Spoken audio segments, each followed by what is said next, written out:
में हम देखते हैं कि नासा के एक स्पेस कैप्सूल की क्रैश लैंडिंग हुई। उसके अंदर एस्ट्रोनॉट सैम मौजूद थी। रेस्क्यू टीम ने उसे तुरंत बाहर निकाल कर एक बोट पर बैठाया और हॉस्पिटल ले गए। थोड़ी देर बाद जब सैम होश में आई तो उसे बहुत चक्कर आ रहे थे। उसने आसपास देखा तो एक पेन हवा में तैरता हुआ दिखाई दिया। जब उसने उसे छूने की कोशिश की तो कुछ लोग अचानक कमरे में आ गए और जब उसने दोबारा पेन को देखा तो वो ट्रे पर पड़ा था। फिर अचानक ही उसे उल्टी आने लगी। डॉक्टर ने समझाया कि तुम्हारी जैसी हालत है उसमें वहम हो जाता है, बहुत नॉर्मल है। उन्होंने सैम से कुछ सवाल किए ताकि उसकी मानसिक हालत को समझा जा सके। जब सैम ने पेन के बारे में बताया तो डॉक्टर्स कहने लगे कि इतने समय से तुम बिना ग्रेविटी के जी रही थी, चीजों को तैरता देखने की तुम्हें आदत हो गई है, इतनी चिंता मत करो। उसका हाथ थोड़ा सूजा हुआ था पर टूटा नहीं था, शायद लैंडिंग के समय चोट लग गई होगी। उन्होंने सैम से पूछा कि हुआ क्या था। सैम ने बताया कि मिशन कंट्रोल ने मुझे एक स्पेसिफिक लोकेशन बताई थी और सब कुछ सही चल रहा था, पर फिर शायद मेरा स्पेस कैप्सूल किसी चीज से टकरा गया और फिर तेजी से नीचे गिरते वक्त मैं बेहोश हो गई। डॉक्टर्स ने कहा कि किसी चीज ने कैप्सूल को छेद दिया था। तुम्हारा हेलमेट भी टूटा हुआ था, शायद अंतरिक्ष में तैर रहा मीटियोर का कोई टुकड़ा होगा। उन्होंने उसके सूट के पार्टिकल्स को जांच करने के लिए भेजा था। का पति मार्क और बेटी इजी मिलने आए, लेकिन क्वारंटाइन की वजह से वो सिर्फ शीशे के पीछे से ही बात कर पाई। उसके पिता विलियम भी वहां आए। उसे बताया गया कि सरकार भी नासा के साथ साथ इन्वेस्टिगेशन करेगी, क्योंकि जैसे ही तुम्हारा स्पेस कैप्सूल धरती में एंटर हुआ कुछ बहुत ही अजीब सी फ्रीक्वेंसी मिली थी। सरकार ने सैम के लिए एक खास घर का इंतजाम किया जहां वो न्यूज रिपोर्टर्स से दूर रहकर आराम से ठीक हो सके। डॉक्टर मिशेल सैम को वहां ले गई और घर दिखाया। उसने बताया कि सरकार ने 1950 में इस जगह को वेपन टेस्टिंग के लिए खरीदा था और अब इसका इस्तेमाल कुछ जरूरी लोगों को ठहराने के लिए किया जाता है। बाहर एक टेलीस्कोप भी लगाया गया था ताकि सैम अंतरिक्ष को मिस न करे। जब सैम ने टेलीस्कोप का इस्तेमाल करना चाहा तो एक तेज आवाज हुई और उसके सर में दर्द होने लगा। साथ ही उसे कुछ अजीब तस्वीरें दिखने लगी। मिशेल ने उसे संभाला और कहा कि ये सब कुछ आम है। उसने सैम से कहा कि अगर नाक से थोड़ा बहुत खून आए, अजीबोगरीब चीजें तैरती हुई दिखें तो ज्यादा ध्यान मत देना, तुम्हें ठीक होने में थोड़ा समय लगेगा, थोड़ा आराम करो। 2 महीने बाद तुम्हारा टेस्ट होगा, उसके बाद ही अगला मिशन मिलेगा। हर रोज डॉक्टर्स उसे सुबह सुबह चेक करने आते। सैम को बहुत तेज सर दर्द हुआ लेकिन बुखार नहीं था। उसने अपने हाथ की बैंडेज हटाकर देखी तो बहुत बुरा सा निशान पड़ गया था। फिर जब वो थोड़ा सामान रख रही थी तो अचानक नाक से खून निकलने लगा। तभी उसकी दोस्त वैल का वीडियो कॉल आया। बात करते करते सैम एकदम चुप हो गई और बाहर की तरफ देखने लगी। वैल चिल्लाने लगी, सैम सैम इधर देखो ना, कहाँ देख रही हो। तभी सैम का ध्यान अचानक से हटा और उसने कहा कि मुझे लग रहा है बाहर कोई है। जब उसने कैमरा बदला छाई वहां से गई। वैल ने उसे कहा कि अपने सिम्टम थोड़े कम बताइयो ताकि काम पे जल्दी वापस भेज दें तुझे। कॉल के बाद घर की लाइट्स टिमटिमाने लगी और एक कमरे से तेज आवाज आई। सैम वहां गई तो देखा कि जमीन पर पानी और मिट्टी थी और दरवाजा खुला हुआ था। वो बाहर गई और टेलीस्कोप से जंगल को देखा। कुछ हरकत हुई पर फिर गायब हो गई। उसने एक पत्थर उठाकर उस जगह फेंका जहां हरकत हुई थी, लेकिन असल में कुछ उसके घर की छत पर था। तब उसके दिमाग में फिर वही अजीब सी आवाजें आई और उसने लोगों और क्रैश होने वाली साइट की यादें देखी। अगली सुबह जब सैम उठी तो उसने देखा कि उसके हाथ पर बैंडेज नहीं थी और निशान और ज्यादा बढ़ गया था। जब वो ब्रेकफास्ट बना रही थी तो उसने देखा कि एक अंडा हवा में तैर रहा है। जब उसने छुआ तो अंडा हिलने लगा, पर जब उसने छोड़ भी दिया तो भी अंडा हवा में ही था। पर जैसे ही डॉक्टर्स आए उसका ध्यान भटका, अचानक से अंडा गिरकर टूट गया, यानी वो हवा में तो था। डॉक्टर्स ने फिर से उस पर कई टेस्ट किए। एक्सरसाइज के दौरान उसके पैर में झटका लगा, लेकिन उसने कहा नहीं नहीं ठीक है, सब कुछ नहीं हुआ। टेस्ट के बाद सैम थक गई और उसने थोड़ी आइसिंग की। मिशेल ने कहा कि टेस्ट थोड़े मुश्किल हैं लेकिन नासा के लिए जरूरी हैं। उसने पूछा कि कोई सिम्टम तो नहीं है, पर सैम ने अपनी दोस्त के कहे मुताबिक झूठ बोल दिया कि सब कुछ सही है। डॉक्टर्स के जाने के बाद सैम ने मार्क को कॉल किया। उसने कहा कि जब मैं पूरी तरह ठीक हो जाऊंगी ना तो फिर फैमिली ट्रिप पे चलेंगे तीनों। इसके लिए मार्क ने मना कर दिया।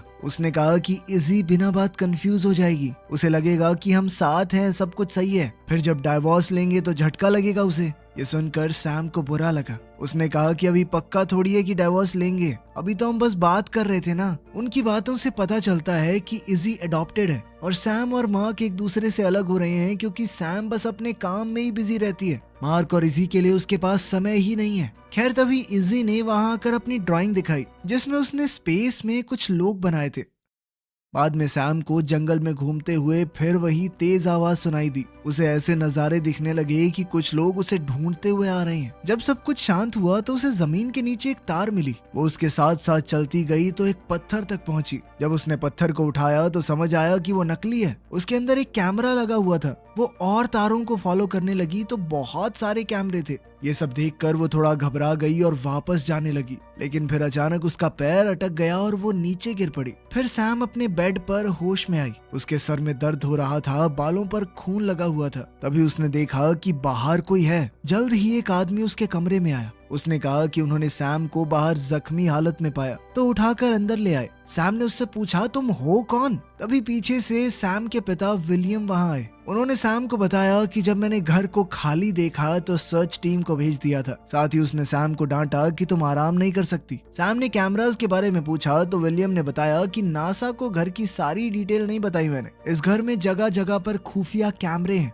फिर उसने सैम को एक छुपा हुआ कमरा दिखाया जिसका रास्ता फर्नीचर के पीछे से जाता था। नीचे एक बहुत बड़ा एरिया है जहां बहुत जरूरी लोगों को छुपाया जाता है। विलियम ने कंप्यूटर को ऑन किया तो सारे कैमरास की फुटेज स्क्रीन पर दिखने लगी। उसने बताया कि इमरजेंसी में ये घर अपने आप को बंद कर सकता है। इसके ऊपर एक बहुत ठोस परत आ जाएगी। इस घर के अंदर खुद को बचाने के सिस्टम भी लगे हैं। ये घर दुश्मन पर हमला भी कर सकता है, पर उसकी तुम्हें जरूरत नहीं पड़ेगी। जब विलियम वहां से गया तो स्क्रीन्स में अचानक कुछ खराबी आने लगी। सैम ने अपना हाथ देखा, उसका निशान बाजू तक पहुंच गया था। उसने फोटो खींचकर वैल को भेजी कि देख तो ये क्या हो गया है। वैल ने कहा कि इसकी आइसिंग कर ढंग से, ठीक हो जाएगा। शाम को सैम जकूजी में रिलैक्स कर रही थी। अचानक हवा रुक गई और सैम को जंगल से अजीब आवाजें सुनाई दी। सिर्फ एक सेकंड बाद हवा फिर से तेज चलने लगी। इससे घबरा कर सैम अंदर चली गई। उसने मार्क को कॉल किया लेकिन उसने फोन नहीं उठाया। तभी अचानक लाइट्स झपकने लग गई।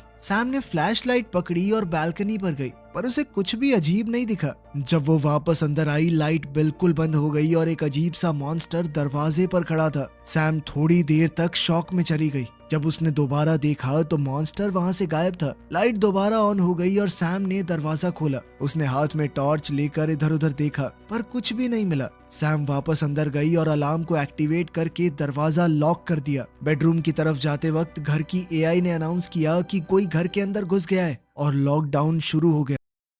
मेटल पैनल्स ऊपर उठकर सारे दरवाजे और खिड़कियों को बंद करने लगी और अब सैम अंदर ही लॉक हो गई। उसने तुरंत अपने फोन से कॉल करने की कोशिश की, पर फोन में टावर नहीं आ रहे थे। फिर वही तीखी चीखने की आवाज उसके कानों को दुखाने लगी। सैम ने पीछे से आवाज सुनने पर मुड़कर देखा, पर वहाँ कुछ भी नहीं था। पास के कमरे से दहाड़ने की आवाज आई और सैम डरी हुई नीचे की तरफ भाग गई। वो क्रीचर बड़ी तेजी से उसकी तरफ बढ़ रहा था। आवाजें भी बढ़ने लगी तो सैम लाइट के स्विचेस के पास गई और सारे बटन दबा दिए, पर कुछ नहीं हुआ। बाहर निकलने के दरवाजे भी नहीं खुले। तभी कमरे के दरवाजे का हैंडल हिलने लगा, पर जैसे ही सैम ने फ्लैश लाइट ऊपर डाली वो रुक गया। कुछ देर बाद सैम ने दरवाजा खोला और बाहर चेक करने लगी और खिड़की के पास रखा एक पौधा हिलने लगा। सैम ने अब तो डर कर वो टॉर्च भी गिरा दी। उसने हड़बड़ाकर जल्दी से टॉर्च वापस उठाई और प्लांट को देखा। तभी एक अजीब से हाथ ने शीशे को छुआ और सैम चीख पड़ी। वो नीचे भाग गई और अपने पिता के दिखाए हुए बंकर एरिया में चली गई। अब वो कैमरास की मदद से बाहर देखने लगी।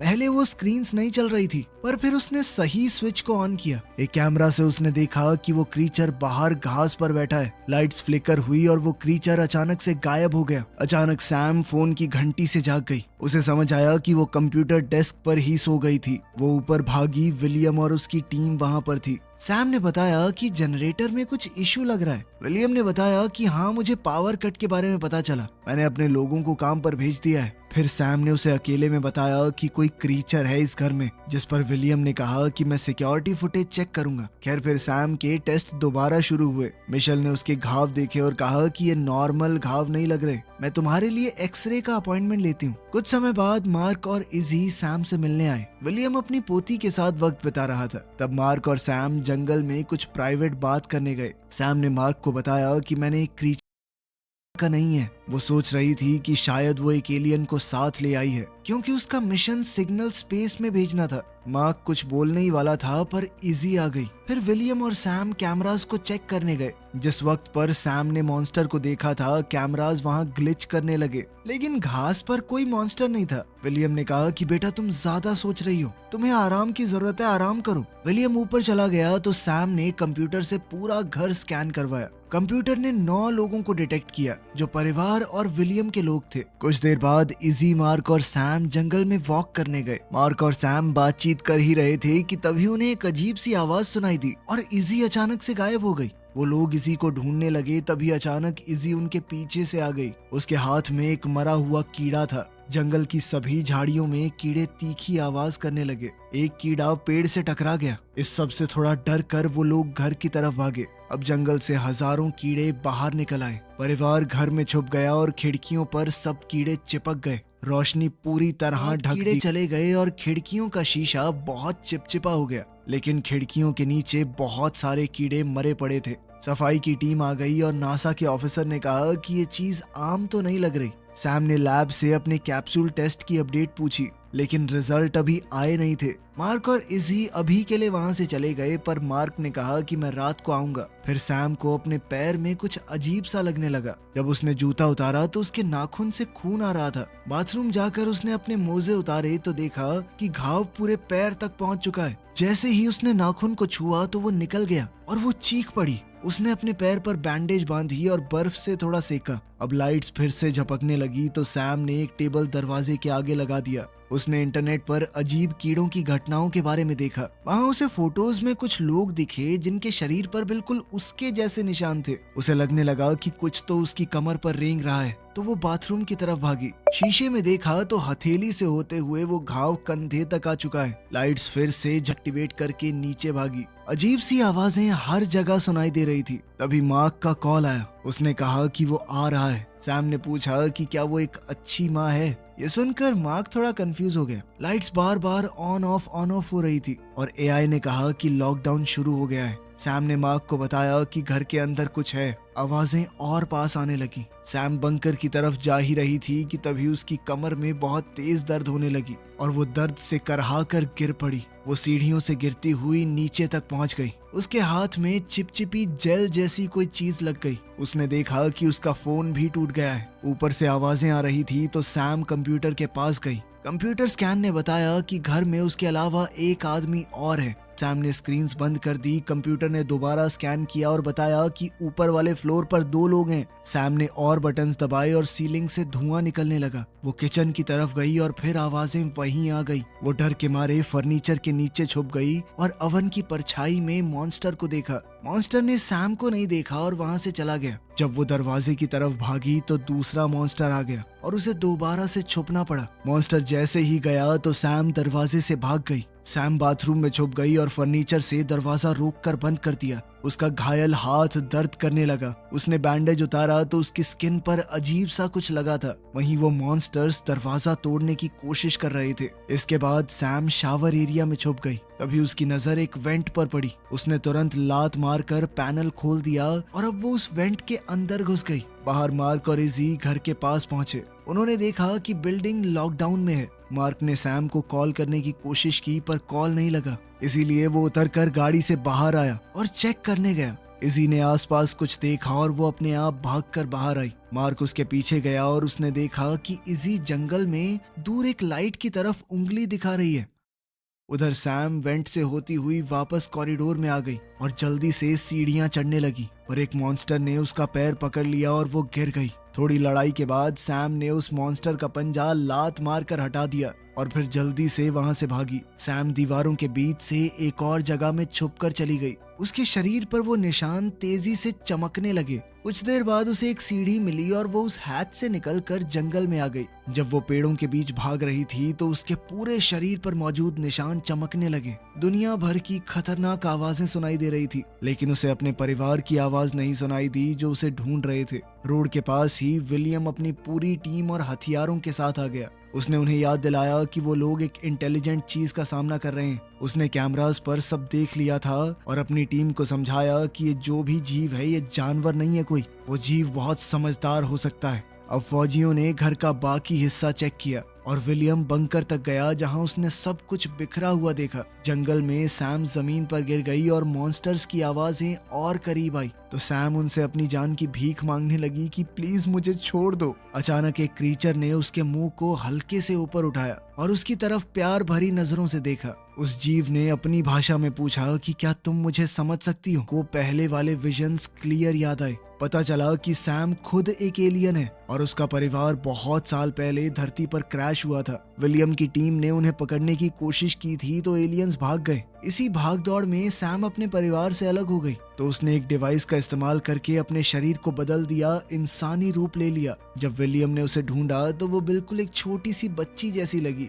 जब विलियम को इस छोटी बच्ची का कोई माँ बाप नहीं मिला तो उसे गोद ले लिया। उसके एलियन परिवार ने कभी उसे ढूंढना बंद नहीं किया। उन्हें पता था कि ये नकली रूप कुछ साल बाद खत्म हो जाएगा और वही लोग उसके कैप्सूल को छेड़ने आए थे। वर्तमान समय में मार्क और इजी जंगल में सैम को एलियंस से घिरा हुआ देखते हैं। इजी अपनी माँ का चमकता हुआ शरीर देखकर थोड़ा डर गई। सैम ने इजी को भरोसा दिलाया कि कोई तुम्हें नुकसान नहीं पहुंचाएगा। तभी विलियम वहां आ गया। उसने बताया कि मैं तो हमेशा से जानता था कि तुम क्या हो। उसने जानबूझकर सैम को एक एस्ट्रोनॉट बनाया और फिर उसे उस खास मिशन पर भेजा ताकि उसे देखकर उसका पूरा परिवार वहां आ जाए। अब वो सभी एलियंस को एक साथ पकड़ना चाहता था तो उसने अपनी टीम को कॉल किया। विलियम ने सैम से कहा कि अपने साथियों को बोल दो सरेंडर करने के लिए, लेकिन सैम ने मना कर दिया। जब विलियम ने बंदूक निकाली तो मार्क ने उसे जमीन पर गिराकर 2-3 मुक्के मार दिए। तभी सैम का इंसानी शरीर खत्म हो गया और वो पूरी तरह